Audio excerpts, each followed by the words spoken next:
आप ही के द्वारा प्रसारित किया जाता है। देश की सर्वोत्तम कानून व्यवस्था उत्तर प्रदेश में है, परिंदा पर नहीं मार सकता।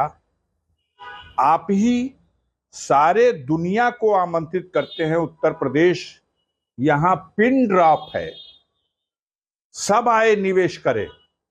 सारी दुनिया को, सारे देश को आप आमंत्रित करते हैं निवेशकों को। शांति ही शांति है। और ये कैसी शांति है?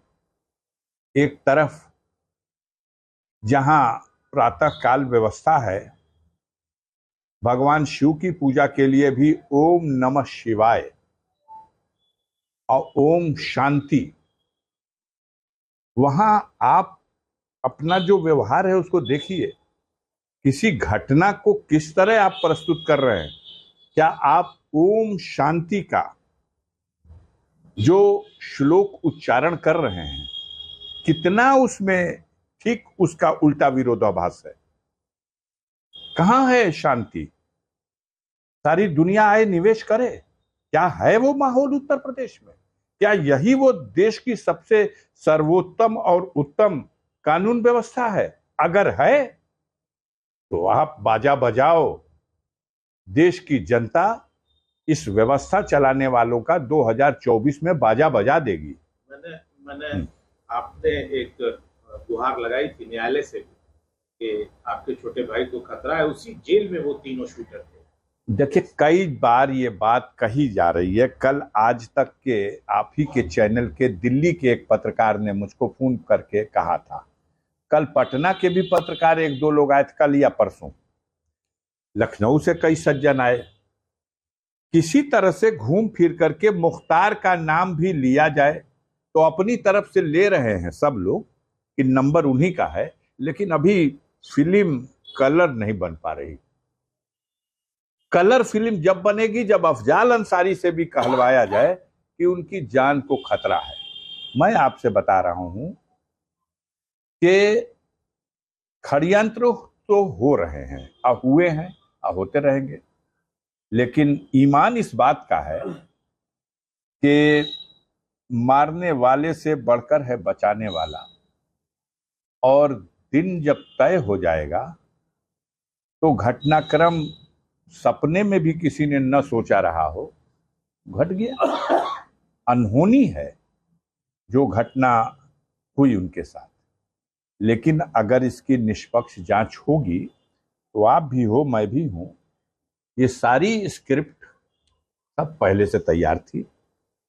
इतने शानदार वो वेपन जो मिले, और वो तीन ही मारे हैं।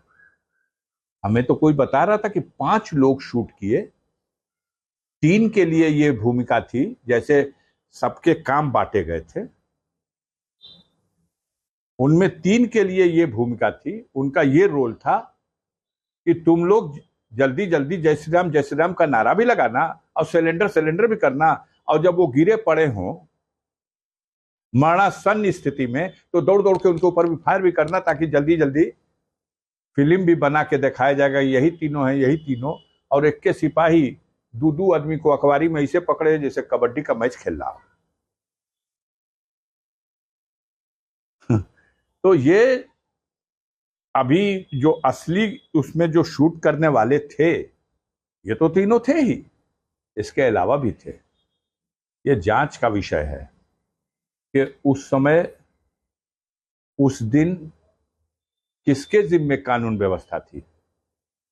देश के वरिष्ठतम वकील ने कहा है, एक हत्या अतीक अहमद और उनके छोटे भाई अशरफ की हुई और दूसरी हत्या कानून व्यवस्था की हुई। और आज ही मैं देख रहा था, इस पर भी किसी दार्शनिक ने आज ही कहा है कि वो जो जनाजा था वो अतीक अशरफ का जनाजा ही नहीं था, वो हमारे देश की कानून व्यवस्था का जनाजा था। हमें शर्म ना आए, हम बेशर्म हैं। हमें बेशर्म बनाने के लिए आप ही लोग हैं। हमारी बेशर्मी को भी आप हमारी उपलब्धि बताते हैं। अरे साहब, आप तो बाप रे बाप, इसी तरह बाजा और गाजा बजता था रावण के अहंकार का भी, कंस के अहंकार का भी। इसी तरह का जब भी सत्ता की ताकत पर इस तरह की घटना को कोई न्याय कहता है तो कहीं ना कहीं ऊपर सबका भी मालिक बैठा हुआ है, हर हुकूमत का हाकिम भी बैठा है। उस पर जो राजनीतिक बयान आ रहे हैं उस पर क्या? अब राजनीतिक, अब हम लोग कहाँ हैं? हम का विशेषरगंज के मिर्चा के व्यापारी हैं? आप हमसे पूछेंगे तो हम बयान देंगे तो कहिएगा राजनीतिक बयान आ रहा, फिर कहिएगा भड़क गए थे, फिर कहिएगा अड़क गए थे। अब तो जुमले आपके हैं। राजनीतिक व्यक्ति से आप पूछ रहे हैं तो बयान किसका आएगा? किसी का बयान नहीं आ रहा। आप जाके पूछते हो प्रोफेसर राम गोपाल यादव से, आप जाके पूछते हो माननीय अखिलेश सिंह यादव से, आप जाके पूछते हो जिससे आप पूछना चाहते हो। नहीं, लोगों ने सुरेश खन्ना से पूछा, गिरिराज सिंह से भी पूछा, बहुत सारे सब लोगों से पूछा, सब लोग बोल रहे हैं, सब बोल रहे हैं अपनी विफलता को, किसी की विफलता को आप उपलब्धि बता दो। आप ही तो आंकलन कर रहे हो कि इसका फायदा मिलेगा कि नहीं। मरवाओ, अगर फायदा मिल रहा मरवाने से, फायदा मिल रहा लोगों के घर गिराने से, अब तो पता 24 में लगेगा। इसका राजनीतिक लाभ आगामी लोकसभा में मिलने वाला है किसको? अब इसका आपको लगता है कि राजनीतिक लाभ नहीं, मानवता को शर्मसार कर देने वाली घटनाओं का राजनीतिक लाभ न लेना है और न उस पर हमें चर्चा करना है। इसकी राजनीतिक लाभ के लिए नहीं कर रहे हैं। या तो हम कहें कि हम व्यवस्था बनाने में अक्षम हैं, लेकिन आपको आपका चैनल कहिएगा इसी में चल रहा। आप जब तक हेडिंग नहीं लगाएंगे कि अगला नंबर मुख्तार का, मैंने कल एक पत्रकार बंधु से कहा था, ये बात आपने हमसे पूछी धमकाने के लिए, या ये बात आपने पूछी कि किसी की कॉन्स्पिरेसी में आप सम्मिलित है इसलिए आपको पता है, या ये बात आपने हमसे कही इसलिए कि अमुक व्यक्ति ने हमको ऐसा करने के लिए बताया है? तो आप बताइए। नहीं, हम कुछ नहीं ऐसा। तो ऐसा नहीं तो ऐसा सवाल क्यों? ऐसा सवाल क्यों? तो उस दिन तो सांसद जी, उस दिन तो मीडिया बाइट ले रही थी और मतलब उस दिन तो मीडिया ने जोखिम में डालकर वो चीजें कवर की। जोखिम में डाल के नहीं कवर की। मीडिया षड्यंत्र का हिस्सा हो सकती है, सब मीडिया नहीं हो सकता है, लेकिन मीडिया के भेष में कौन है आप? आज मेरा मानना है भेष बदल करके कालमैनी भी आया था, अब भेष बदल करके रावण भी आया था सीता मैया का हरण करने। तो मीडिया के भेष में समाज में अच्छे बुरे सब होते हैं। समाज में अच्छे बुरे नहीं होते हैं। मीडिया का तो भैया मैं कह रहा हूं, देश की जनता के दिल में अगर पूछ दीजिएगा तो आपकी मानसिकता के लोग तो जो खुशी मना लें। आम आदमी मीडिया के बारे में बहुत ही बुरी राय कायम कर रहा है, बहुत ही बुरी। क्यों कायम कर रहा है? क्योंकि आपके जिम्मे ये काम दे दिया गया कि किसी भी तरह से जम्मू कश्मीर के पूर्व राज्यपाल मलिक साहब का जो इंटरव्यू आया है, और किसको इंटरव्यू दिया है उन्होंने? वो उस शख्सियत को इंटरव्यू दिया जिस शख्सियत को मोदी जी इंटरव्यू देते देते उठ के भाग गए थे। थापर साहब को पानी पिए और भाग गए। और मलिक का वो बयान जिसमें 2019 में पुलवामा की वो घटना जिसने देश को हिला दिया और मातृभूमि के 40 से अधिक वीर सपूत जिस घटना में जिनका बलिदान हो गया, उस घटना का रहस्य पर पर्दा उठता जा रहा और बहस इस पे रोकी गई है। जवाब भी नहीं आ रहा, क्योंकि बहस बढ़ाई जाएगी तो उसके पेट में अभी बहुत कुछ है। ये वहीं का एलजी था, उसे मालूम है कि 5 जहाज मांगा गया था, उसे मालूम है कि 5 जहाज में अगर उड़ के चले गए होते देश के सैनिक तो समय भी कम लगता, जोखिम भी नहीं होता। लेकिन 5 जहाज नहीं दिया गया। उसने देश के राष्ट्रीय सुरक्षा सलाहकार का नाम लेके कुछ कहा है। बचा क्या है? उसने प्रश्न किया है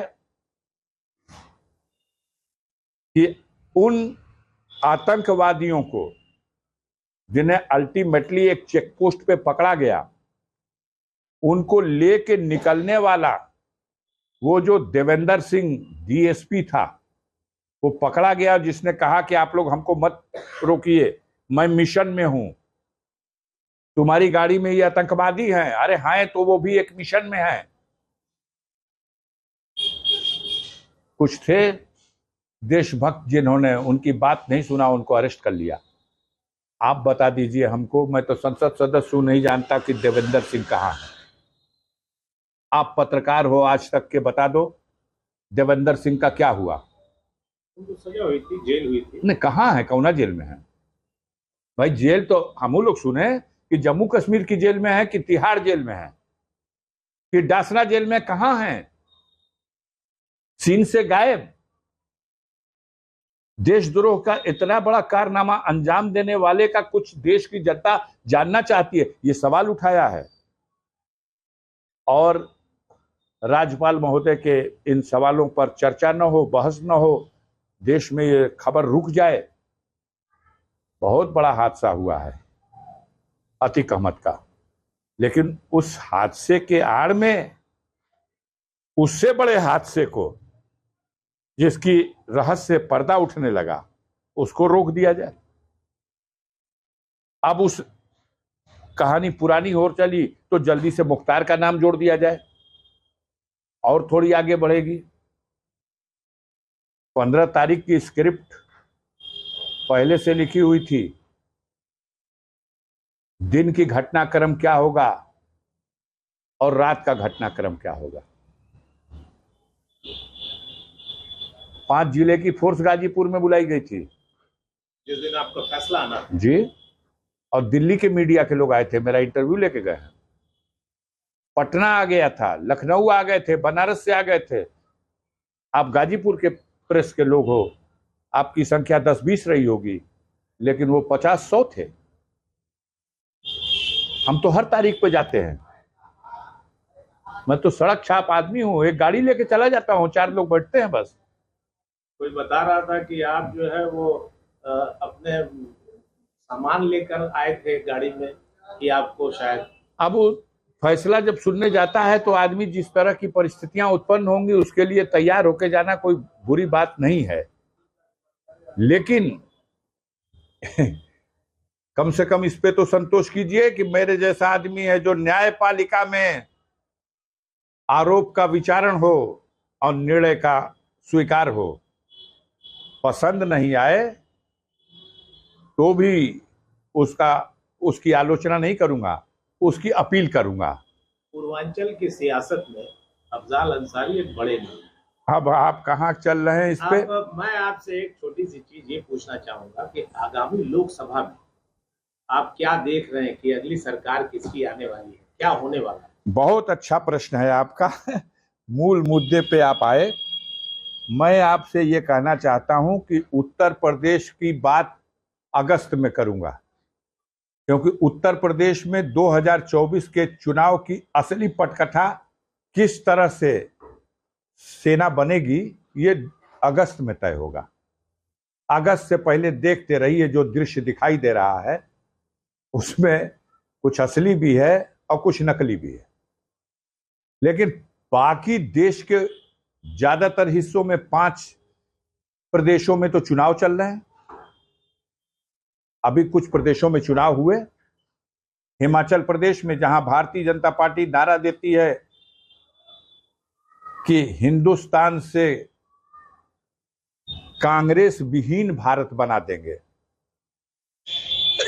विडंबना यह है कि भारतीय जनता पार्टी की जमी जमी सरकार, ये नड्डा साहब वहीं के हैं जो राष्ट्रीय अध्यक्ष हैं, गाजीपुर आए थे, ये हिमाचल प्रदेश के ही हैं और अपना प्रदेश नहीं बचा सके। ये देश में नारा दे रहे हैं कांग्रेस मुक्त भारत, लेकिन हिमाचल में वो नारा दे दिए सब कि भाजपा मुक्त हिमाचल। और हिमाचल में उनकी सरकार बन गई। 4 में चारों एमपी इनके थे। अब शायद बोहनी भी ना हो इनकी। कर्नाटक में चुनाव चल रहा, आपने ही सी वोटर का सर्वे पेश किया है, देख लीजिए उठा करके। कांग्रेस पार्टी अपने दम पर 128-130 सीट जीत रही। जेडीएस अलग से 20 से 30 सीट जीत रही और भारतीय जनता पार्टी के औकात 62 से लेके और 75 के बीच आपके सर्वे में। असलियत तो इससे भयंकर है। वो कर्नाटक जहां 28 सीटें हैं लोकसभा की, जिसमें 26 सीट अकेले मोदी जी के कैंप में थी। उसी तरह की परिस्थितियां राजस्थान में हैं। 25 सीटें पार्लियामेंट की हैं वहां, इस साल चुनाव हो रहा। 25 में 25 भाजपा की थी। आगे बढ़िए, मध्य प्रदेश 29 सीट है, 29 में 28 सीटें भाजपा के पास थी 2019 में। छत्तीसगढ़ में, झारखंड में जहां जहां चुनाव हो रहा सारी सीटें इनके पास थी। अब क्या होने जा रहा? अब इन 5 राज्यों में जहां चुनाव चल रहा है, जहां इनके पास 97 लोकसभा की सीटें थी, अब 27 लोकसभा की सीट भी नहीं आएगी। क्या लगता है 200 के अंदर सिमट जाएंगे? अब मुझे लगता है कि 60 सीटों का तो घाटा अभी इन 5 राज्यों में जहां चुनाव होगा इसमें हो जाएगा। इसके बाद बड़े राज्य बचे हुए हैं। महाराष्ट्र है, 48 में 42 सीटें इनके पास थी और आज की स्थिति में डबल फिगर पहुंचना मुश्किल है। अगर गडकरी साहब के लिए कोई दरिया दिली दिखा दिया अपने अहंकार में भाजपा नेतृत्व के लोगों ने, तो 5 सीट भी जीतना इनको महाराष्ट्र में मुश्किल हो जाएगा।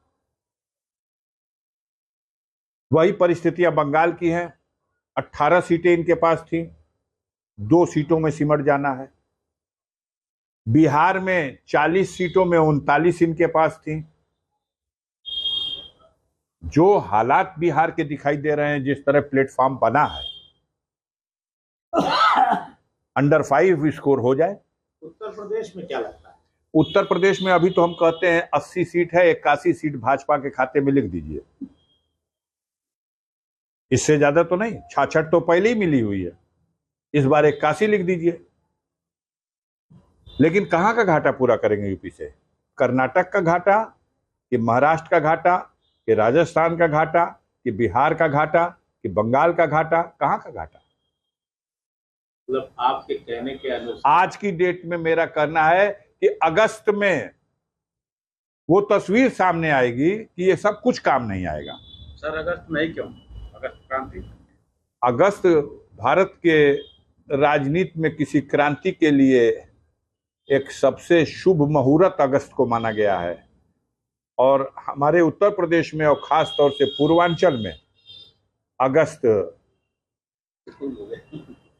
क्रांति के लिए एकदम, आपको मालूम है देश में क्रांति बाद में हुई, देश आजाद हुआ 47 में और उत्तर प्रदेश का ये पूर्वांचल 42 में 18 अगस्त को झंडा उंडा कांग्रेस का लहरा दिया और ब्रिटिश हुकूमत का झंडा जला दिया।